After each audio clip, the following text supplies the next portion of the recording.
नमस्कार साथियों, जैसा कि आप देख सकते हैं कि मैंने जो लिखा है उसमें आज मीडिया की बात होती है। इसलिए मीडिया की बात हो रही है क्योंकि जैसा कि आपको पता है कि कल जो मैंने वीडियोस डाले उसमें ये बताया था कि विजिलेंस के पास हम गए थे और एडवोकेट पंकज छेत्री ने एक कंप्लेन विजिलेंस के सामने डाली है और ये कंप्लेन गणेश जोशी जो कैबिनेट मंत्री हैं उत्तराखंड के, जिनके पास तमाम विभाग है, उनके खिलाफ है। और क्योंकि उनके खिलाफ पहले भी एक कंप्लेंट आई थी और उस कंप्लेंट को खारिज इस ग्राउंड पे किया गया कि उसमें शपथ पत्र नहीं लगाया गया था, तो अब की बार शपथ पत्र लगा कर दिया गया। मगर भाई ये मीडिया में क्या हुआ है, आपको मैंने एक पोल किया है, एक उसका आप जवाब जरूर दीजिएगा, उसमें प्रतिभाग जरूर करिएगा और ये बताइएगा कि क्या आपको लगता है कि उत्तराखंड राज्य में भी गोदी मीडिया है। और गोदी मीडिया कौन है, उनके नामों के खुलासे करती हूं, उन नामों के खुलासे करती हूं जहां जहां हम प्रेस की विज्ञप्ति दे के आए और जिन्होंने खबर नहीं छापी। जानते हैं आप कौन है? बड़े बड़े अखबार। कौन से हैं वो अखबार? कौन है वो जो मुख्यमंत्री के इस मंत्री बिल्कुल नगीना नवरत्न उससे डरता है? कैबिनेट मंत्री गणेश जोशी के खिलाफ अगर विजिलेंस में कंप्लेंट आती है, वो भी आय से अधिक संपत्ति के बारे में, तो ये खबर क्या छपने के लायक नहीं है? ये खबर मात्र एक बड़े न्यूज़पेपर में छपी है, जो खबर हर अखबार में छपनी चाहिए। नाम बता देती हूं, अमर उजाला में छपी है। तो अमर उजाला वालों का तो बहुत बहुत धन्यवाद है। बहुत सारे वेब पोर्टल्स ने इस खबर को बड़ी प्रमुखता से छापा है। बहुत सारे यूट्यूब चैनल्स पर यह दिखाया गया है। लेकिन जिन अखबारों ने इसमें जिसे कहते हैं अपने आप को बचाने की कोशिश करी है, वो क्यों करी है, ये तो बताना होगा कि आखिर कौन है वो शक्तिमान जिससे डर गए हैं अखबार सारे। और अगर हम शक्तिमान की बात करें तो आप तो सोचेंगे कि ये है शक्तिमान, क्योंकि शक्तिमान एक घोड़ा भी था, जिस घोड़े को उस व्यक्ति ने डंडा दिखाया कैसे और कैसे उसकी टांग टूटी। उसके बाद आखिर में वो घोड़ा चला गया भगवान के पास। किसके कारण? इसी मंत्री के कारण। कौन सा मंत्री? कैबिनेट मंत्री उत्तराखंड का, जिनका नाम है गणेश जोशी। सैन्य धाम बनाने का काम इनके हवाले है। मगर जानते हैं क्या कि सैन्य धाम में 1500 से अधिक जो हमारे शहीद हैं, जो सेना के शहीद, सेना में कार्यरत जो शहीद, उनके बारे में आप और मैं जब सोचते हैं तो ये यकीन होता है कि हम महफूज हैं, सुरक्षित है, क्योंकि सेना हमारी सुरक्षा कर रही है। कहां पर? सरहदों पर। मगर ये व्यक्ति अपने आप को बताते हैं कि ये सेना में हुआ करते थे और सैन्य धाम के कितने बुरे हाल हैं ये आप सोच भी नहीं सकते हैं। सैन्य धाम के आसपास जमीनें कब्जा करी जा रही हैं और पूर्व प्रत्याशी मसूरी की कांग्रेस पार्टी की गोदावरी थापली जी ने तो सीधे सीधे गणेश जोशी जी पे आरोप लगाया कि 51 बीघे जमीन, 51 बीघे जमीन इन्होंने बेनामी बना रखी है वहां पर।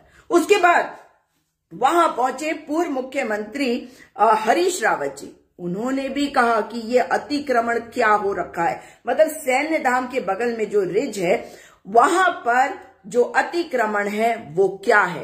हाई कोर्ट के निर्देशों के बावजूद अगर वहां पर अतिक्रमण हो रहा है और अब अधिकारी गण ये कह रहे हैं कि यह अप्रूव्ड कॉलोनी है, तो ये न केवल अपराध है परंतु बहुत बड़ा अपराध है, क्योंकि माननीय उच्च न्यायालय के निर्देशों के बाद भी ऐसा किया जा रहा है। भाई अब ये बताना होगा मुझे और आपसे भी पूछना होगा कि कौन से हैं वो पत्रकार, कौन से हैं वो अखबार, उनका खुलासा हो जाना चाहिए आज। क्योंकि हमने व्हाट्सएप से नहीं, हमने ईमेल से नहीं, हमने स्वयं जाकर विज्ञप्ति पकड़ाई उनके दफ्तर में हमने विज्ञप्ति पकड़ाई, लेकिन जिसने छापी वो है केवल अमर उजाला। अमर उजाला को भी तो एडवर्टाइजमेंट उतने ही मिलते होंगे ना जितने इन बाकी अखबारों को। तो ये बाकी अखबार क्यों डर रहे हैं, या ये सरकार के निर्देशों पे काम कर रहे हैं कि कौन सी खबर छापनी है और कौन सी खबर नहीं छापनी। और इन अखबारों के नामों में दैनिक जागरण, राष्ट्रीय सहारा और हिंदुस्तान, ये 3 अखबार ऐसे हैं जो मेन स्ट्रीम के अखबार माने जाते हैं, और कभी मैंने नहीं देखा इनको कि ये खबर को ना छापते हो। लेकिन अब सरकार की गोदी में बैठने वाले बताएं कि आपने खबर छापी क्यों नहीं, क्या अब छापेंगे ये खबर, ये बताएं। हिंदुस्तान के जो एडिटर हैं वो बताएं, उनके मालिक बताएं कि क्या आप सरकार की गोदी में बैठने के लिए अखबार चला रहे हैं, बेवकूफ बना रहे हैं लोगों को, जनता को बताना नहीं चाहते कि कांग्रेस पार्टी क्या कर रही है, बताना नहीं चाहती कि भ्रष्टाचार के खिलाफ आवाज कैसे उठाई जा रही है, बताना नहीं चाहते कि कागजों का इस्तेमाल करके, दस्तावेजों का इस्तेमाल करके जनता के लिए न्याय मांगने के लिए पहुंची है विजिलेंस। कांग्रेस पार्टी गणेश जोशी जी के खिलाफ कंप्लेंट करी गई। हाँ, कोई एक हिम्मत वाला था जिसने गणेश जोशी जी से पूछा, तो और पूछा क्या, पूछा कि भाई आपके खिलाफ तो दोबारा कंप्लेंट आई है, और गणेश जोशी जी का ये कहना कि पहले कोर्ट से मेरे खिलाफ ये जो केस था वो खारिज हो गया, आप कांग्रेस वाले खामखा केस कर रहे हैं। भाई तो आप बताइए ना कि आपके ऊपर जो केस हुआ उसमें केवल और केवल शपथ पत्र ना होने के कारण वो केस खारिज हुआ, इसलिए अब की बार शपथ पत्र डालकर एडवोकेट पंकज छेत्री ने वो कंप्लेंट दर्ज करवाई है आपके विजिलेंस में। अब विजिलेंस को क्या परमिशन देंगे मुख्यमंत्री जी, सवाल तो ये उठता है। लेकिन इसके साथ साथ सवाल एक और भी है, वो सवाल ये है कि अगर आय से अधिक संपत्ति का मामला है तो ये कैबिनेट मंत्री कैसे बने बैठे हैं। अगर इनके ऊपर आरोप लगे और विजिलेंस ने ये कहा कि हमें परमिशन दीजिए, हम इनके खिलाफ केस दर्ज करके जांच करना चाहते हैं, जो कि मुख्यमंत्री पुष्कर सिंह धामी ने नहीं किया, क्योंकि पुष्कर सिंह धामी जी भ्रष्टाचारी हैं और इनके भ्रष्टाचार का खुलासा कर चुके हैं पूर्व मुख्यमंत्री और मौजूदा सांसद हरिद्वार त्रिवेंद्र सिंह रावत ने, जब वो कहते हैं कि धड़ल्ले से नैनीताल, उधम सिंह नगर, हरिद्वार और देहरादून में खनन चल रहा है, खुलेआम खनन चल रहा है, रातों को ओवरलोडिंग हो रही है, रात को ट्रक भर भर के खनन कर रहे हैं। तो मुख्यमंत्री पुष्कर सिंह धामी जी, आपकी बात तो सुनाई नहीं दी, आपने एक अधिकारी सचिव महोदय को आगे कर दिया, जो बेहद आपके ऊपर तो ये बेहद शर्मनाक है। आपको सामने आके बोलना चाहिए था कि आखिर ऐसा क्यों हुआ। ये भ्रष्टाचारियों की सरकार है, भ्रष्टाचारों को छुपाती है, मगर इनके ही बड़े नेता इन पर उठाते हैं सवाल। अगर आज हम बात करते हैं कि सैन्य धाम में क्या हो रहा है, 1500 से अधिक शहीदों की घरों की मिट्टी को लाया गया, और केवल उत्तराखंड से नहीं पूरे देश से, और उसको वहां पर उस मेमोरियल में रखा गया है। और इन्हें शर्म नहीं आई कि उसका नाम इन्होंने धाम रख दिया, और इतना अपमान ये कर रहे हैं उस पावन मिट्टी का, जो पावन मिट्टी लाई गई है सैनिकों के घर से जो शहीद हो गए, जिनकी वजह से आज आप और मैं अपने घर में सुरक्षित बैठे हैं, और हमें चिंता नहीं होती कि हमारे ऊपर कहीं से कोई प्रहार तो नहीं होगा, क्योंकि सरहद पर जान देने के लिए, देश के लिए, आपकी और मेरी सुरक्षा के लिए बैठा हुआ जवान आज ये भी पूछ रहा है कि आप कहां हैं। जो सैनिक सरहद पर है वो हमारे लिए है ना, और जिन सैनिकों ने शहादत दी है, जिन्होंने प्राण गंवा दिए आपके और मेरे लिए, क्या वो सैनिक आज ये नहीं पूछ रहा कि गणेश जोशी जी मेरे घर की मिट्टी तो ले गए, मगर 50 करोड़ से 100 करोड़ बना दिया, 50 करोड़ से 100 करोड़ बना दिया सैन्य धाम का बजट, मगर अब तक पूरा ना हुआ, क्योंकि एक बार और बजट बढ़वाना है। और जाके आप भी दिखाइए कि कितना वहां काम हुआ है और कितने करोड़ दिखते हैं कि वहां लगे हैं। और थर्ड पार्टी ऑडिट अब तक क्यों नहीं हुई, ये तो मुख्यमंत्री पुष्कर सिंह धामी जी को बताना होगा। मगर सच्चाई ये है कि आज जनता की आवाज को जो पत्रकार, जो अखबार दबा रहे हैं, उन अखबारों को एक्सपोज भी करना है, उनको सामने भी लाना है और उनसे पूछना है कि दिक्कत क्यों होती है खबर छापने में। अगर खबर आती है विपक्ष की ओर से, अगर कांग्रेस पार्टी कुछ करती है तो आप उस खबर को दबाते क्यों है, दिखाते क्यों नहीं?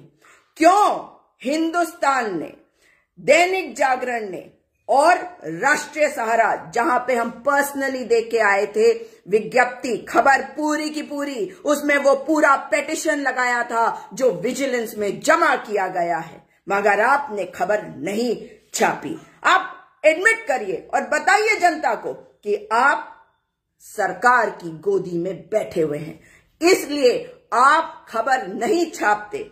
आप डरते हैं मुख्यमंत्री पुष्कर सिंह धामी जी से, क्योंकि आप जानते हैं कि छोटे मोटे बच्चे जो होते हैं, जो यूट्यूब चैनल चलाते हैं, मीम बनाते हैं, उनको तो उठा के धामी की पुलिस जो है वो जेल में डाल देती है। जरा सा कोई कुछ बोल जाए, आप उठा के उसे जेल में डाल देते हैं। यहां तक ये नहीं बताते कि कौन कहां गया, लोगों को ढूंढना पड़ता है, जैसे अभी यूकेडी के 2 नेता। तो सच्चाई ये है कि आपको बताना होगा कि घोटाला आपने अगर किया है तो उस घोटाले की जिम्मेदारी आपकी है या नहीं। और इसके साथ साथ जो विजिलेंस में केस आया है, जो आय से अधिक संपत्ति का मामला है, जिसमें पहले ही विजिलेंस इस बात को मान चुकी है कि आपके खिलाफ साक्ष्य पर्याप्त है और अगर कैबिनेट मंजूरी देता, अगर मुख्यमंत्री मंजूरी देते तो आपके खिलाफ एफआईआर करके आपके खिलाफ जांच होती। एक ऐसे व्यक्ति को सैन्य धाम का काम दिया हुआ है, सैन्य धाम संभालने के लिए इनके ऊपर गोदावरी थापली जी ने इतना बड़ा आरोप लगाया है कि 51 बीघे जमीन, और उन्होंने तो दिखाया कि यहां पे 51 बीघा जमीन है जो इन्होंने बेनामी अपने नाम पर करी हुई है। तो आकर सामने बोलते क्यों नहीं कि वो सच बोल रही कि झूठ बोल रही? और अगर झूठ बोल रही तो कार्रवाई करते क्यों नहीं? पूर्व मुख्यमंत्री हरीश रावत जी वो भी जाते हैं और कहते हैं कि अतिक्रमण हो रखा सैन्य धाम के बगल में। भाई कौन कर रहा है ये अतिक्रमण?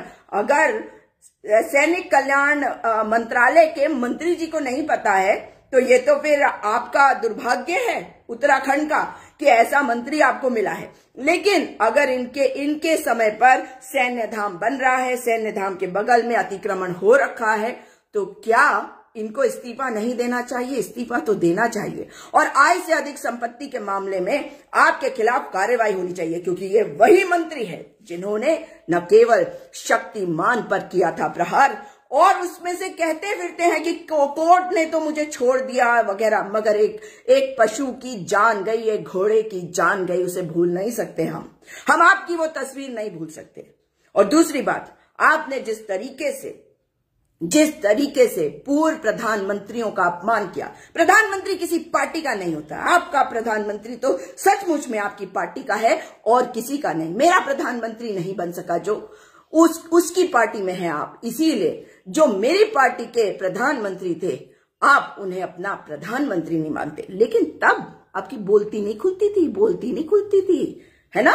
क्योंकि तब आप कहीं नहीं थे, क्योंकि आप तो सडनली आए, आप करोड़ों के मालिक हो गए। भाई एक कहता मैं चाउमीन बनाता था और उससे बाद ठेकेदारी कर रहा था, और जिस वक्त ये शक्तिमान घोड़े वाला प्रकरण हुआ था उस वक्त भी वो व्यक्ति जिस तरीके से घूमता था ना, वो मैंने देखा है। मैं उत्तराखंड में नहीं, मैं देहरादून में रहती हूँ, तो देहरादून में तो हर एक को, एक पूर्व मुख्यमंत्री को साइकिल पे घूमते हुए देखा था, और आज उसके बच्चों की अकूत संपत्ति भी देख रही हूं। तो जनता के ये सवाल है, और ये तो बताना होगा कि आय से अधिक संपत्ति का मामला अगर आपके खिलाफ आया है तो आप अपनी कुर्सी पे कैसे बैठे हुए हैं? भाई विधानसभा के अंदर सवाल पूछे गए और इनको सवालों के जवाब ना आए। इनको पता नहीं कि तरह तरह की कृषि जो होती है वो अलग अलग टाइप में डिवाइडेड होती है, उसकी क्लासिफिकेशन होती है, क्लासिफिकेशन नहीं पता। कोई अधिकारी आके नहीं बता रहा, क्योंकि अधिकारी भी क्या काम कर रहे हैं? अधिकारी भी पैसा इकट्ठा कर करके इन्हीं नेताओं को दे रहे हैं। इसलिए सवाल ये होता है कि जो पत्रकार, जो अखबार इस विज्ञप्ति को पाने के बाद भी इस खबर को नहीं छापता है, तो तो वो गोदी मीडिया है। और उस गोदी मीडिया में दैनिक जागरण भी आता है, हिंदुस्तान भी आता है और राष्ट्रीय सहारा भी आता है। सहारा इन लोगों को चाहिए मुख्यमंत्री का, सहारा इनको चाहिए उनके विभाग सूचना विभाग का, ताकि इनको एडवर्टाइजमेंट मिल सके। सूचना विभाग के जितने घोटाले हैं सबको खोला जाएगा। ये मत सोचिएगा कि अगर कुछ लोग आपकी दोस्ती में इस बात को दबाने की कोशिश कर गए तो ये दब जाएगा, क्योंकि जब राज्य की बात आती है ना, तो मेरे लिए सिर्फ राज्य महत्वपूर्ण और लोग महत्वपूर्ण। मेरे लिए किसी के साथ दोस्ती, किसी के साथ यारी नहीं रखती मायने। मेरे लिए केवल उत्तराखंड और उत्तराखंड में भ्रष्टाचार खत्म करना, यही मैं करना चाहती हूं। लेकिन आज एक बात तो साफ हो गई है कि जिस तरीके से हम देख रहे हैं घोटालों पे घोटाले, उसमें गणेश जोशी जी का नाम कैसे आ रहा है। अभी प्रेमचंद अग्रवाल जी और महेंद्र भट्ट जी के रिश्तों के बारे में मैंने आपको बताया था। मैंने वो कागज निकाल कर आपको दिखाए थे जहां एक के बेटे ने दूसरे के बेटे को जमीन दी, उसमें कोई दिक्कत नहीं थी। लेकिन चोर की दाढ़ी में तिनका और इनकी दाढ़ी में तो झाड़ी निकली, क्योंकि डर के मारे उन्होंने न केवल इस्तीफा दिया, मगर पीयूष अग्रवाल, प्रेमचंद अग्रवाल के बेटे कहते हैं कि मैंने वो पार्टनरशिप खत्म कर दी। अरे पार्टनरशिप खत्म करी, जमीन तो अब भी है ना, या रजिस्ट्री भी निरस्त हो गई, एप्लीकेशन देने से कुछ नहीं होता। सच्चाई ये है कि अगर उत्तराखंड के साथ कुछ गलत होगा तो उस पर सवाल उठेंगे और सवाल हम करेंगे, मगर जरूरी ये है कि हम सब मिलकर आवाज को उठाएं, क्योंकि ये लोकतंत्र है। हमारी किसी के साथ कोई निजी दुश्मनी तो है नहीं, किसी के साथ निजी लड़ाई तो है नहीं।